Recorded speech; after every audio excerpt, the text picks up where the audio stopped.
আপনি যদি একা কোনো ঘরে থাকেন, হঠাৎ দরজা নিজে নিজেই খুলে যায়, চেয়ার ঘুরে যায় কারো ছোঁয়া ছাড়াই, তাহলে কি করবেন আপনি? এটা কি শুধুই কল্পনা, নাকি বাস্তবেও কেউ আছে? আজ আমরা জানব এক অদ্ভুত অথচ সত্য ঘটনা, যা ঘটেছিল এক মুসলিম ছাত্রের জীবনে। আর এই ঘটনার পেছনে জড়িয়ে আছে এক পরী, এক জিনের প্রেম ও প্রতিশোধ। আমরা যখন পরী বলি, অনেকেই ভাবে রূপকথা, কিন্তু ইসলাম বলে জিন জাতি বাস্তব।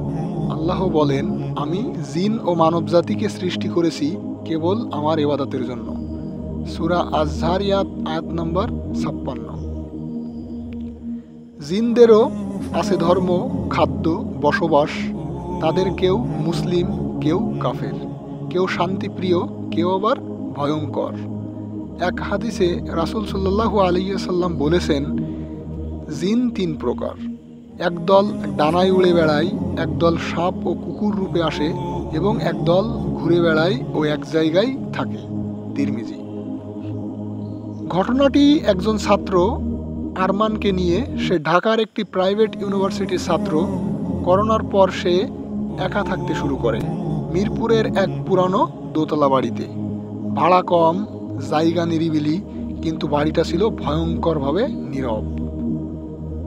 প্রথম সপ্তাহে সব কিছু ঠিকঠাক, কিন্তু এক রাতে ঘুম থেকে উঠে দেখে জানালা পুরো খোলা, হাতের কাছে রাখা কোরআনের কপি পড়ে আছে মেঝেতে। সে মনে করলো বাতাসেই হয়তো এমন হয়েছে, কিন্তু কেমন যেন অস্বস্তি লাগলো। দ্বিতীয় সপ্তাহেই সে স্পষ্টভাবে অনুভব করলো ঘরে কেউ একজন আছে। সেই অদৃশ্য কেউ যেন তার আশেপাশেই হাঁটছে। রাত হলে দরজা নিজে নিজেই খুলে যায়, আর ঘুমাতে গেলেই কেউ ফিসফিস করে বলে, তুমি এই ঘরে থাকো না, এটা তোমার না। এক রাতে সে সাহস করে দরজা খুলে দেখে কেউ নেই, কিন্তু পায়ের শব্দটা চলতেই থাকে। ভয়ে ভীত হয়ে আরমান এক হুজুরের কাছে যায়। তিনি তাকে বলেন, এই জায়গা হয়তো জিনদের বসবাস ছিল। তারা অনেক সময় মানুষকে ভয় দেখায়, কিছু ক্ষেত্রে প্রেমেও পড়ে যায়।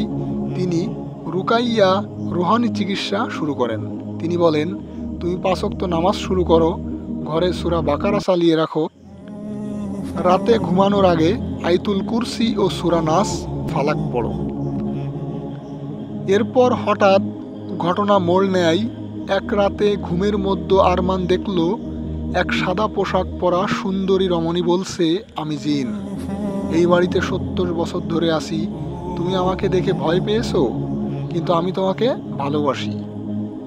তুমি যদি এখানে থাকো, আমাকে গ্রহণ করো। ঘুম ভেঙে সে আতঙ্কে চিৎকার করে ওঠে। যখন সে হুজুরকে সব জানায়, তখন হুজুর বলেন, তুমি যদি তার প্রস্তাবে সাড়া দাও, তোমার জীবন নষ্ট হয়ে যাবে, কারণ জিনদের প্রেম মানুষের জন্য ধ্বংস ডেকে আনে। তাদের শর্ত মানলে ঈমান হারানোর সম্ভাবনা থাকে। তারপর থেকে এই ঘটনা আরও ভয়ঙ্কর হতে শুরু করে।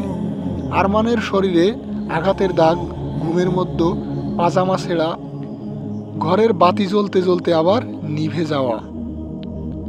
হুজুর পুরো এক সপ্তাহ তার ঘরে কোরআনের তেলাওয়াত চালিয়ে রাখেন, প্রতিদিন সূরা জিন, সূরা বাকারা, আয়াতুল কুরসি।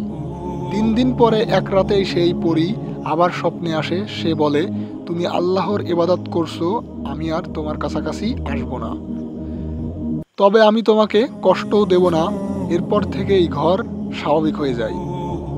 বন্ধুরা, এই কাহিনী আমাদের শেখায় জিন জাতি বাস্তব। তারা আমাদের মতোই সৃষ্টি, তবে অদৃশ্য।